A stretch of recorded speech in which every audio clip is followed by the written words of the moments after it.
Hello genders, welcome back to my channel, and this is another tutorial video with gouache color. Hope you learned the color mixing and the tip I told you in my previous video, and this is another video, so I'll be telling you in this video too some color mixing and tip too. So please hook to the video without skipping. তো তোমরা দেখতেই পাচ্ছ আমি এখানে একটা outline এঁকে নিচ্ছি কারণ this channel is basically for beginners. আর যারা বিগিনার হয় তারা ডাইরেক্টলি রং করতে পারবে না, তো দিস ইজ ফর দেম। যে তুমি যেটাই আঁকবে যেটাই রং করবে একটুখানি আগে এঁকে নাও স্যার। আর এখানে এই যে কিছু রংগুলো আমি দেখাচ্ছি, এই রংগুলো ফ্রম ফ্ল্যাশ, এগুলো গোয়াশ কালার, এগুলোই আমি ব্যবহার করবো এই ভিডিওতে। তো এই যে বার্ন্ট আম্বারের সাথে আমি ইয়েলো অকরা একটু ব্যবহার করছি, দিয়ে মিক্স করার পরে আমি সামান্য একটু প্যারট গ্রিন মেশাবো just to get a greenish texture of it. You see the color? Now it's really important tip here. একখানা arrow দেখতে পাচ্ছ which is pointing from left to right. My brush stroke is exactly that way.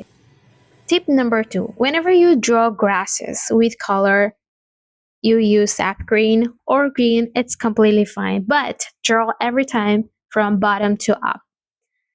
এখানে একটুখানি ভাবতে হবে because this is the best and easiest way to draw grasses.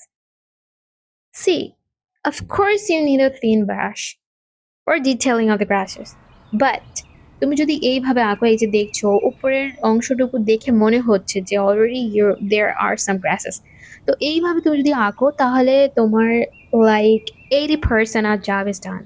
Tip number 3, এই যে আমি দেখছো এই সাইড আমি কি করে ব্লেন্ড করছি।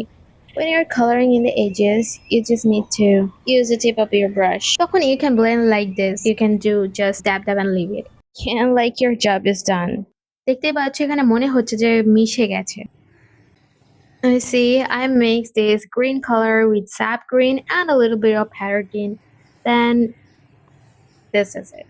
I get this color. আমার এই রংটাই দরকার। তো এইটা আমি সব জায়গাতে রং করব না, কিছু কিছু জায়গায় হালকা হালকা করে আমি রং করে দেব। I'm following the same rule, bottom to up.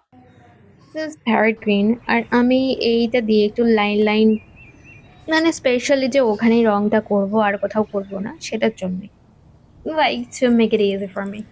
And you see, this is an really old brush that I had.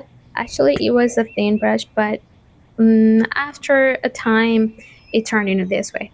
So আমি এটা দিয়ে ঘাস টাস আঁকি. It's really useful, but sometimes I really feel that I really need a thin brush like this one. And this is from Artios, so this is not a sponsor video, by the way. আমি সমস্ত জায়গা parrot green দিয়ে ভরে দেব না। এই যে cross দেখছো, I'm not going to paint this. ঘাস আছে বোঝানোর জন্য শুধু কিছু কিছু জায়গাতে আঁকলেই যথেষ্ট।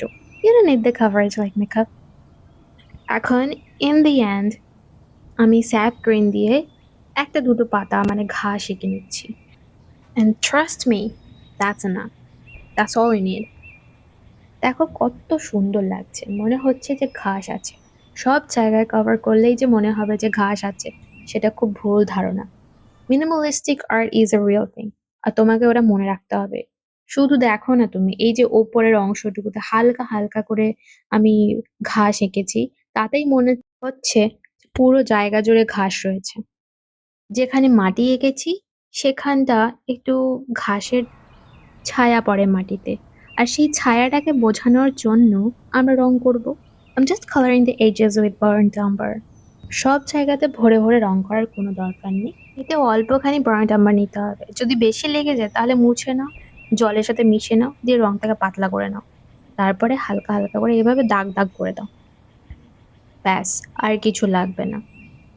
রংটা একদম ঘাসের ধারে ধারেই করার চেষ্টা করবে, মাঝখানে করলেও চলবে, না করলেও চলবে। And please do not forget to subscribe to my channel, share with a friend, and please watch it without skipping it. It's gonna be your loss if you skip it. যেহেতু পুরো ভিডিও জুড়ে আমি giving you some tips and solutions how to draw easily, so I'll suggest you not to skip it. And here are the steps that I have done to complete this painting with gouache color. That's all in this video. I hope you liked it. I hope this is helpful. See you in the next video. Take care. Bye bye.